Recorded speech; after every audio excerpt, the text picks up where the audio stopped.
অনেকে অভিযোগ করে আল্লাহ আমার এটা দেয় নাই, যে বই কোনো ভুল নাই, কোনো সন্দেহ নাই, কোনো সংশয় নাই।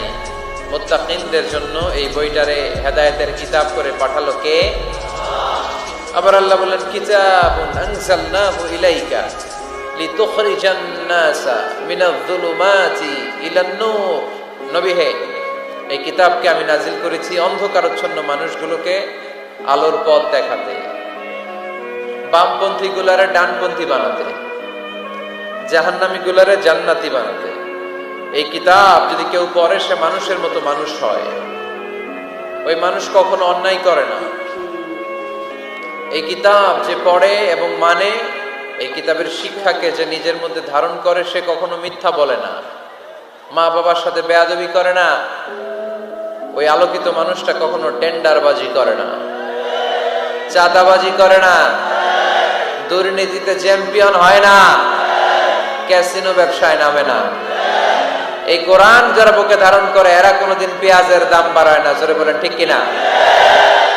এরা কখনো তাদের কোনো কাজে জনমানুষের ক্ষতি করে না।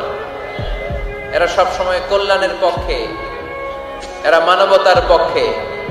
এরাই হচ্ছে আলোকিত মানুষ, ঠিক কিনা?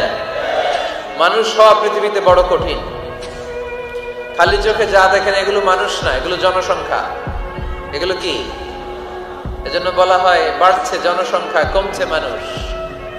বাড়তেছে কি, কমতেছে কি? মানুষ। গরুর পেট থেকে বেরোলেই ওটা গরু হয়ে যায়, ছাগলের পেট থেকে বেরোলেই ওইটা ছাগল হয়ে যায়, মুরগির পেট থেকে বেরোলেই ওইটা মুরগি। কিন্তু মানুষের পেট থেকে বেরোলেই ওটা মানুষ হয় না, ওটার মানুষ বানাইতে হয়, তাই না? আবার গরুকে কেউ কোনোদিন বলে না এই তুই গরুর মতো গরু হ, বলে? শরীয়তপুরে আপনারাও বলেন না? ছাগলকে কেউ কোনোদিন বলছে এই তুই ছাগলের মতো ছাগল হও। কিন্তু মানুষকে বলা হয় তুমি মানুষের মতো মানুষ হও।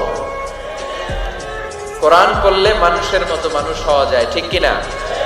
এই দুনিয়া এখন তো আর সেই দুনিয়া নাই, মানুষ নামের মানুষ আছে দুনিয়া বোঝাই।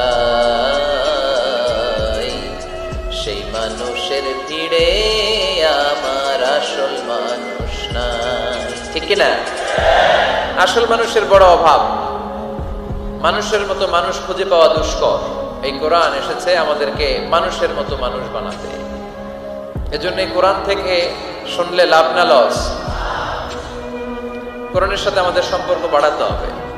প্রতিদিন কোরআন তেলাওয়াত করতে হবে। আপনারা করেন? হ্যাঁ, আজকে করছেন কারা কারা দেখি? মাশাআল্লাহ, মাশাআল্লাহ, হাত নামান।